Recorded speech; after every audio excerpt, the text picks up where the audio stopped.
When you're a scrawny, awkward kid from a poor family, you're gonna be teased. A lot. It's just one of those inescapable, universal truths that nobody questions. Still, you expect it to remain almost exclusively a peer thing. Something that your classmates do when there aren't any adults looking. Even if the teachers happen to agree with what others are saying about you, they're not supposed to join in or encourage it. Not everyone gets that memo, though. Ninth grade was a particularly rough year for me. At 14, I was still one of the shortest guys in my class. I wore thick glasses that gave me an owlish appearance, and the only clothes I owned were hand-me-downs from my much larger brother that made me look even smaller than I actually was. Saying I made an easy target was like saying Michael Jordan was kind of okay at basketball. I wanted to complain to my grandmother, Moomaw, about how embarrassed I was just to be me, but I knew she was doing the best she could with what little she had. After my parents divorced and both skipped town, she'd been saddled with 2 teenage boys that required her to go back to work as a cleaning lady after 5 years spent in retirement, and had never griped about it. So what right did I have? I like to think that I held up pretty well in the beginning. I didn't want to bother Moomaw with my problems, and I knew my brother Devin wouldn't care one way or another about them. So I kept them bottled up. When Kelsey spent a few days convincing me she liked me, and then laughed in front of all her friends when I finally asked her out, I stayed quiet. When Glenn shoved me in his gym locker with his unwashed PE outfit and held it shut until I started to gag, I stayed quiet. When my lunch was stolen, when I was forced to give over my homework to be copied, when my art project was torn up, I stayed quiet. I thought if I didn't react and just kept my head down, they'd get bored and move on. And then Mr. Farkle started. He was a young teacher, fresh out of college and all too eager to be liked by the popular kids. When he noticed that I was a favored target for teasing, he joined right in. It started out subtle enough with him asking me to go to the board and solve a problem he'd written high up where I couldn't reach. Once could have been a fluke, but after the 3rd time I had to struggle in front of the class's barely concealed laughter, I knew it was intentional. He would ignore me when I had my hand raised to answer a question, but call on me when he knew I didn't know what he was asking. He would kick my bag whenever he walked by, no matter how far I tried to tuck it under my desk, and tell me off for being careless with my things. He was open and generous with his praise, but only had disparaging remarks for me. I still didn't say anything. I just tried to do better, tried to show him that I was just as good as any other student. No matter how hard I worked, though, nothing changed. My grades, which had always been exceptional, started to drop. Food lost its appeal, as did simply getting out of bed. My stomach ached constantly, my head throbbed, and I was always on the brink of breaking down into tears. It didn't take long for Moomaw to notice. "What's wrong, Brad?" She had come to wake me for school, but when I just rolled over, she came to sit next to me and rub my back. Her voice and touch were so gentle and warm, something I'd been lacking from anyone else in a long time, that I couldn't stop the tears from falling. Through messy sobs, I told her about Mr. Farkle and what he'd been doing. Storm clouds gathered in Moomaw's eyes, and when I was done, She mimicked spitting on my floor. It was what she always did before she recited one of her curses. "That man," she said. "May he find a fly in every one of his meals."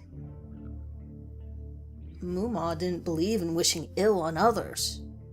So when she was upset, she'd think up something benign but annoying instead. Usually they made me laugh, but that morning, I wanted far worse to happen to Mr. Farkle. "Don't you worry, Brad.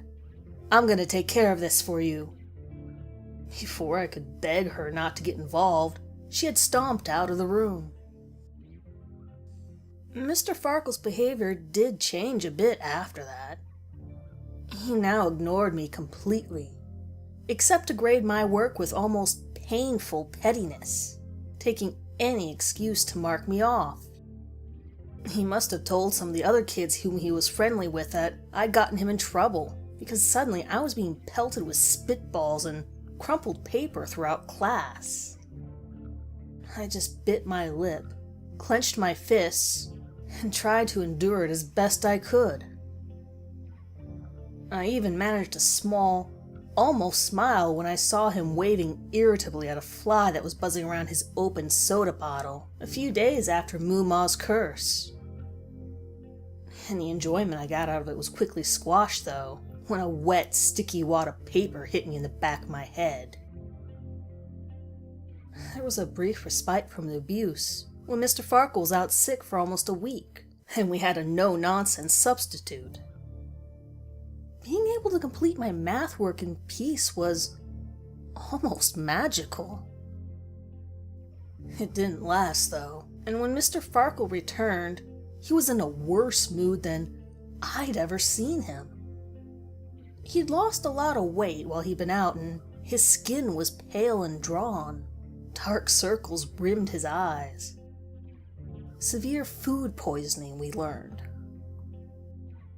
"Pugs all over everything this damn school," I overheard him telling his little groupies.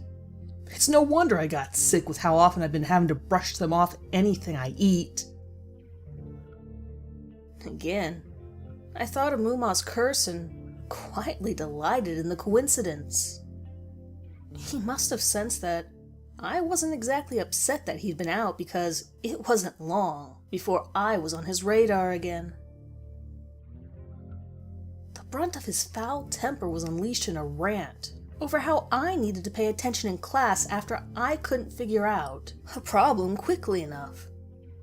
He screamed until my face was burning with shame and tears had built up in my eyes. I tried to discreetly wipe them away, but he saw and sighed with disgust. "Go to the girls' room if you're going to cry, Piero," he said.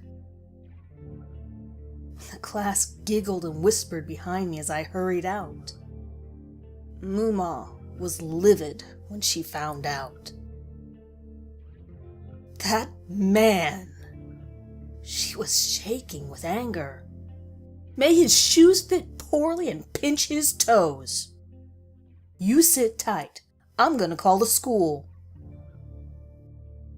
She bustled into the kitchen, and I heard her speaking in a sharp whisper to whoever was unfortunate enough to answer. If I had thought of it at the time, I might have told Moomaw about the amusing timing of her fly curse and his food poisoning, but my mind was too filled with self-pity and sadness to focus on anything else. "We have a meeting with Mr. Farkle and the principal tomorrow," Moomaw said once she'd hung up. But the meeting didn't occur as scheduled. Mr. Farkle had been walking down the stairs to reach the principal's office when he tripped on his untied shoelace and stumbled down the last few steps, twisting his ankle and hurting his foot. The next time I saw him, he was on crutches and his foot was in a black medical boot. When he propped it up on a stool to teach, the ends of his bruised toes, too swollen to fit comfortably into his shoe, were just visible.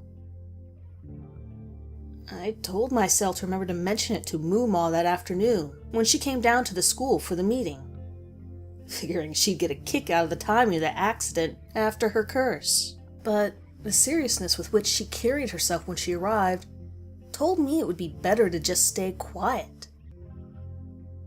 Our conference with the principal did not exactly go well. Moomaw and Mr. Farkle were almost shouting over each other about what was going on in his classroom. "He's a lazy troublemaker," Mr. Farkle said. "You're a horrible teacher," Moomaw replied. They went back and forth until Mrs. Haggerty, the principal, had to step in. The conversation didn't become any more productive than that, and when it ended, exactly nothing had been accomplished. Miss Haggerty did agree that she would see what other math classes might be open to me, but she couldn't make any promises. In the meantime, Mr. Farkle and I would have to try and maintain a professional relationship. That man, Moomaw mimed, spitting before slamming her car door. May his car stall at an inconvenient time. "It's okay, Moomaw," I said quietly. "No, it's not," she said. "Don't worry, we'll figure something out." The drive home was quiet. Moomaw fumed the whole way, and I just did what I did best. Kept my head down. I didn't sleep at all that night. I was too afraid of what the following day would bring. No doubt Mr. Farkle would take out his anger on me and try even harder to ensure I was miserable. I appreciated Moomaw sticking up for me, but the cost was just going to be way too high. I was already up and dressed when Moomaw knocked on my door at 5:30 the next morning. "I'm up," I said, trying not to sound too upset about it. "Can I come in?" Moomaw asked through the door. "Yeah." Her expression was grim as she let herself in and came to sit beside me on the edge of my bed. "I have some unfortunate news, Brad," she said, and I nodded for her to continue. "I just saw in the news that your teacher, Mr. Farkle, was involved in an accident." "Okay," I said slowly. "He was driving home last night and got a flat tire. It was dark and he was standing next to his car when a truck came down the road. It didn't see him in time and, well, Mr. Farkle didn't make it." I gazed at Moomaw, my mouth hanging open and my eyes wide, as I struggled to find the words for all the thoughts racing in my head. They kept circling back to one thing, though. The last thing Moomaw had said to my teacher the night before. "Your curse," I stammered.